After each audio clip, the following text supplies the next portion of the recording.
I'm just saying, said Z with a click of his pincher arms that said he was not just saying, that if there's a way to make your natural abilities more impressive, then it only makes sense to do it.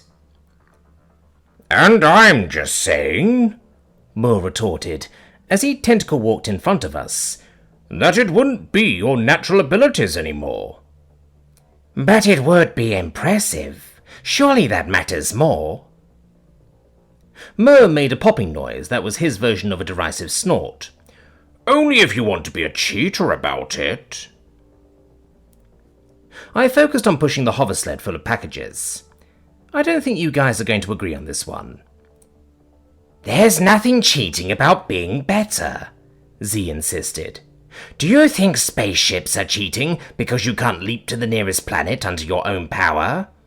Of course not, Mo said, as he scrambled over a mossy rock, probably avoiding going around it just to prove a point. But you don't see me using one of those scooters to get around just because it would be faster. I put in, Weo does. Weo's a pilot, Mo shot back. Of course she likes going fast. She even got into races in the corridors in the last station we stopped at. But I'd leave her behind on a tech-free hike because she doesn't exercise. That's what I'm saying. Z stepped around another rock, bug legs flashing. What about tools? I don't see you going without can openers just because you could pry something open if you tried hard enough. And if we made a delivery somewhere dangerous, I'm sure you wouldn't turn down a stun gun in favor of throttling any attackers personally. Those are totally different, Mo said. Besides, Captain Sunlight would never send us into that kind of situation. But if you were in danger, Z pressed. You'd take an edge over your opponent if it kept you alive. Mo splayed his tentacles. Well, obviously. Life and death take priority, but you don't see any strong arms doing performative duels with enhanced grabbing technology. Z hissed in his own form of derision. Probably because it's difficult to make enhanced grabbing technology, not like fitting a metal blade onto a blade arm. He did some dramatic pinching of the air, praying mantis style. Those blade arms were naturally serrated, but I could just imagine how deadly they would be with machetes attached. I asked, is that a mesmer fighting style? Humans have to hold our blades. It is, Z said with pride. There are many sub-disciplines, as you might imagine.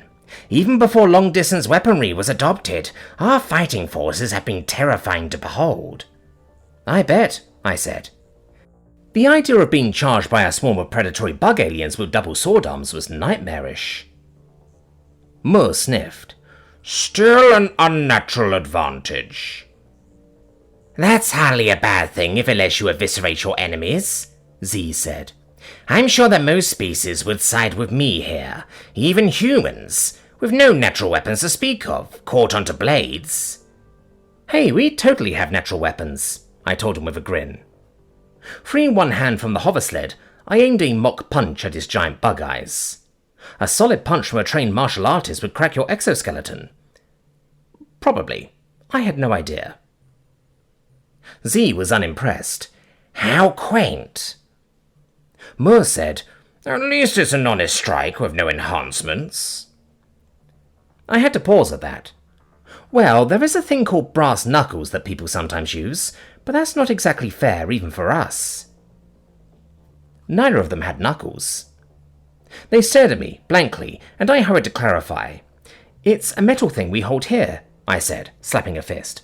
It fits around our fingers and makes the punch hit stronger. Z nodded in approval.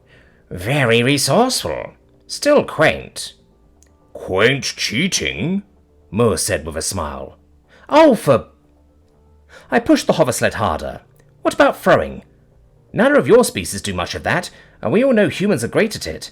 We still found ways to enhance that, too. Z flicked his antenna in amusement. Do you mean bullets? You're hardly the only ones to invent explosives. No, I mean slingshots and bolas, I told him. Those will send rocks flying much farther than a bare hand would. And javelin launchers. for when you want to hit something with a sharp stick from exceptionally far away. Z still sounded unimpressed. Blade arms are better.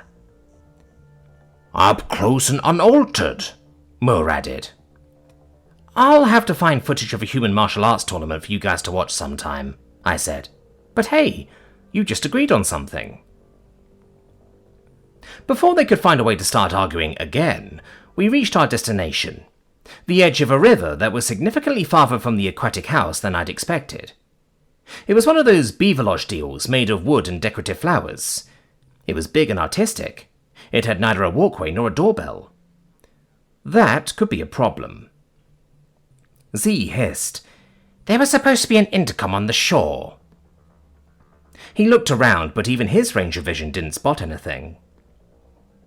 I dug a toe into the loose river rocks that lined the edge. I wonder if it was on a pole that fell over and washed away.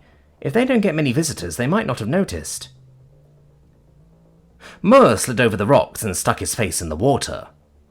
This looked more than a little silly, with his pointy squid head laid out against the surface, but I didn't say anything.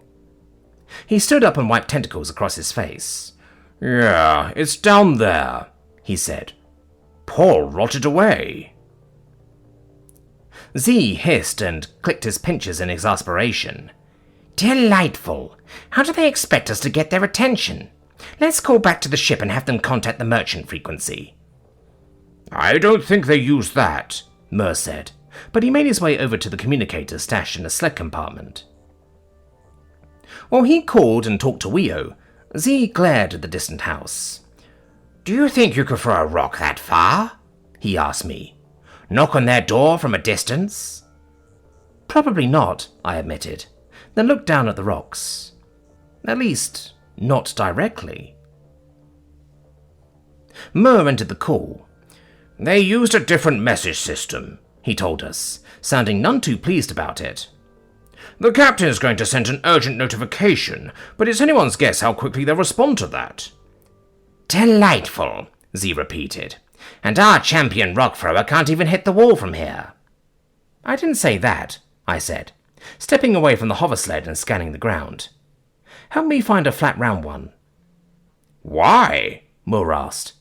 Like that one? asked Z, pointing with a folded pincher. I picked it up. It was lumpy on the bottom, but I spotted another that was better. Like this one, and I'll show you why. You'll like this. It's a totally natural throwing enhancement. Let's see if I can do it on the first try. I took a throwing stance, aimed, and skipped that rock for all I was worth.